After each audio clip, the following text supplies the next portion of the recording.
दें, अब कांग्रेस में बजरंग बली के बाद महादेव की एंट्री हो गई है। सावन मास में कांग्रेस रुद्राभिषेक करा रही है और सभी विधानसभाओं में रुद्राभिषेक और कांवड़ यात्रा निकाली जाएगी। तो कांग्रेस का धर्म और उत्सव प्रकोष्ठ ये आयोजन कर रहा है। प्रकोष्ठ की प्रदेश अध्यक्ष ऋचा गोस्वामी का एक बयान सामने आया है। उन्होंने कहा कि पीसीसी चीफ कमलनाथ के संरक्षण में यह आयोजन किया जा रहा है। तो बीजेपी विधायक रामेश्वर शर्मा ने निशाना साधा है। जन कल्याण उद्देश्य है, भगवत भक्ति करना हमारा काम है और चूंकि प्रकोष्ठ ही धर्ममय है तो जो भी धार्मिक अनुष्ठान त्योहार के अनुसार समय के अनुसार होने चाहिए वो हम कर रहे हैं। क्योंकि पुरुषोत्तम मास है तो पुरुषोत्तम मास और श्रावण मास 19 वर्ष बाद आया है, उसमें रुद्राभिषेक का बड़ा महत्व है, इसलिए हम कर रहे हैं।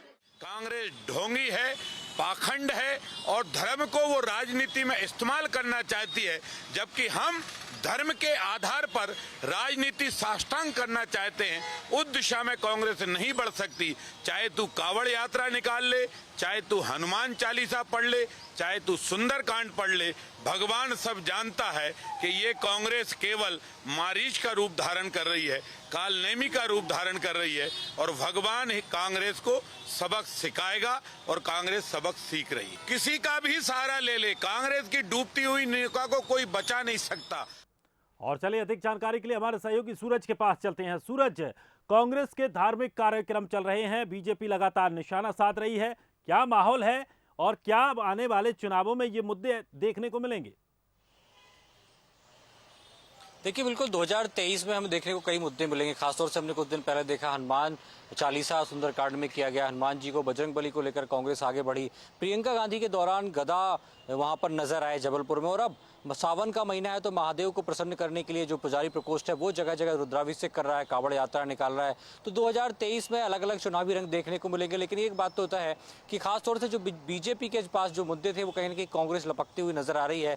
चाहे हनुमान चालीसा का पाठ हो, सुंदरकांड का पाठ हो, कावड़ यात्राएं हो, और धीरे धीरे कैसे जनता को जोड़ना है ताकि आध्यात्म और धर्म के साथ जोड़कर कांग्रेस भी 2023 की तैयारी कर रही है। और यही कारण है कि कांग्रेस का कहना है कि हम सिर्फ आध्यात्म की तरफ बढ़ रहे हैं, लोगों को जागरूक कर रहे हैं। तो वहीं बीजेपी खासतौर से कटाक्ष करते हुए नजर आ रही है कि ये चुनावी हिंदू हैं जो कोर्ट के ऊपर जनेऊ पहनते हैं, लेकिन जनता सब समझती है। अब देखना ही होगा कि ये प्रयोग कांग्रेस का कितना सफल हो पाता है। 230 विधानसभा क्षेत्रों में ये कार्यक्रम का आयोजन किया जा रहा है, रुद्राभिषेक हो रहे हैं, हनुमान चालीसा का पाठ किया जा रहा है, साथ ही खासतौर से कावड़ यात्राएं निकाली जा रही हैं। तो किस तरीके से महादेवमय कांग्रेस होती नजर आ रही है, भगवामय कांग्रेस होती नजर आ रही है, लेकिन कितना लाभ चुनाव में मिलेगा ये देखने वाली बात होगी। दिनेश, चलिए शुक्रिया सूरज जानकारी के लिए। तो एक तरफ अब राजनीति की अगर बात की जाए तो धार्मिक और धर्म की एंट्री होती हुई नजर आ रही है। खासकर सावन का महीना चल रहा है, इसलिए कोशिश है कि कहीं भगवान शंकर को प्रसन्न करके राजनीति की नैया पार की जाए। चलिए अब खबरों में आगे बढ़ते हैं, बात रायपुर की करते हैं, जहां पर एक बड़ी खबर सामने आ रही है। कांग्रेस जल्द ही प्रत्याशियों का ऐलान करने जा रही है। अभी तक 3 सर्वे कांग्रेस पार्टी करा चुकी है और करीब 1.5 दर्जन से अधिक विधायकों की स्थिति बेहद कमजोर बताई जा रही है। हफ्ते भर के भीतर ही चुनाव समिति की पहली बैठक की जाएगी। समिति में सीएम, प्रदेश अध्यक्ष समेत 9 कैबिनेट मंत्री शामिल होंगे। तो एक बड़ी खबर आपको बता दें, जल्द ही कांग्रेस अपने प्रत्याशी घोषित कर सकती है और प्रत्याशियों का ऐलान किया जा सकता है, जिसमें एक हफ्ते भर के भीतर एक चुनाव समिति की बैठक होने जा रही है। समिति में सीएम, प्रदेश अध्यक्ष समेत 9 कैबिनेट मंत्री भी शामिल होंगे। हालांकि अभी तक 3 सर्वे कांग्रेस ने कराए हैं, जिसमें 18 से अधिक विधायकों की स्थिति बेहद कमजोर बताई गई है। तो अब हफ्ते भर के भीतर ही एक चुनाव समिति की बैठक होगी और इस बैठक के बाद प्रत्याशियों के नामों की घोषणा की जा सकती है।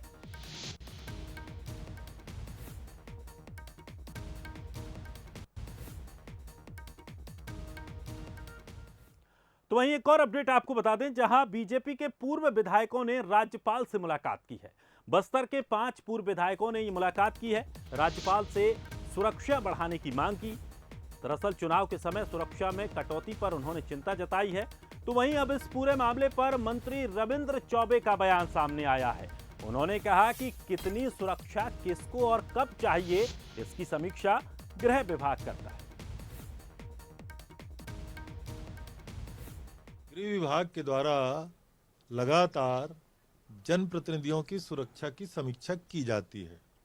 वर्तमान के जनप्रतिनिधि और पूर्व के जनप्रतिनिधियों को कितनी सुरक्षा कहाँ आवश्यक है, बस्तर पहले लगभग जो नेशनल हाईवे था उसके किनारे 2-3 किलोमीटर को छोड़ दो तो नक्सलवादियों की समानांतर सरकारें चला करती थी डॉक्टर रमन सिंह जी के राज में। आज ये गतिविधियां केवल जो ओरछा है और नारायणपुर है उसके बीजापुर है इसके किसी किनारे तक सिमट गया है। तो कितनी सुरक्षा किसको कब चाहिए ये लगातार समीक्षा का विषय है और उसके कारण कुछ लोगों की सुरक्षा बढ़ाया जाता है, कुछ लोगों की सुरक्षा में कटौती की जाती है। उसके बावजूद भी कोई जनप्रतिनिधि को ऐसा लगता है कि उनको सुरक्षा आवश्यक है तो सरकार उसको लगातार मुहैया कराती है। और चलिए अधिक जानकारी के लिए हमारे सहयोगी कुलेश्वर पांडे के पास हम चलते हैं। कुलेश्वर, पूर्व बीजेपी के विधायकों ने सुरक्षा की मांग राज्यपाल से की है तो मंत्री रविंद्र चौबे ने उन पर कटाक्ष कर दिया। देखिए, कुल मिलाकर बस्तर में जनप्रतिनिधियों की सुरक्षा काफ़ी महत्वपूर्ण रखता है, क्योंकि अभी भी अगर हम बात करें बस्तर के कुछ क्षेत्र ऐसे हैं जो नक्सल एरिया से घिरे हुए हैं। ऐसे में ठीक 2 से 3 महीने के बाद छत्तीसगढ़ में चुनाव हो रहे हैं। निश्चित तौर पे जो बीजेपी के पूर्व विधायक हैं उन्होंने इस बात की चिंता जाहिर की है कि अब हमको प्रचार में उतरना है। ऐसे में हमारे सुरक्षा की कटौती जो है वो कहीं ना कहीं कई सवाल को जन्म दे रहा है। इसी को लेकर जो है आज उन्होंने महामहिम राज्यपाल से मुलाकात की और उनको बताया कि किस तरह से हमारे सुरक्षा में सरकार ने कटौती कर दिया है। साथ ही राज्यपाल से मांग किया गया कि हमारी सुरक्षा को बहाल करने के लिए सरकार से वो बात करें। लेकिन कांग्रेस का इसमें साफ तौर पे कहना है कि बीजेपी की जो पूर्व विधायकों को सुरक्षा चाहिए तो सरकार से बात करना चाहिए। वो राज्यपाल के पास जाकर क्या बताना चाहती हैं, इसमें भी वो राजनीति चाह रहे हैं और समय समय पर गृह विभाग जो है समीक्षा करता है। जिसकी सुरक्षा बढ़ानी रहती है उनका बढ़ाता है, इनकी कटौती करनी रहती है कटौती करते हैं, क्योंकि ये जो विधायक गए थे भूतपूर्व विधायक रह चुके हैं। ऐसे में निश्चित तौर पर हम बीते दिनों की अगर बात करें तो कई बीजेपी नेताओं की हत्या हुई है, नक्सलियों ने कई बीजेपी नेताओं को मौत के घाट उतारा है। इसीलिए बीजेपी के जो पूर्व विधायक हैं उनकी चिंता है कि कहीं हम भी जाएंगे तो हमारे साथ भी कुछ ऐसी घटना ना हो। इसलिए जो हमसे हमारे सुरक्षा में कटौती की गई है उस सुरक्षा को वापस बहाल किया जाए ताकि हम चुनाव में अपने प्रत्याशी के पक्ष में प्रचार प्रसार करें। फिलहाल देखने वाली बात होगी कि आगे इसमें क्या निर्णय होता है। चलिए, शुक्रिया कुलेश्वर जानकारी के लिए। तो चलिए अब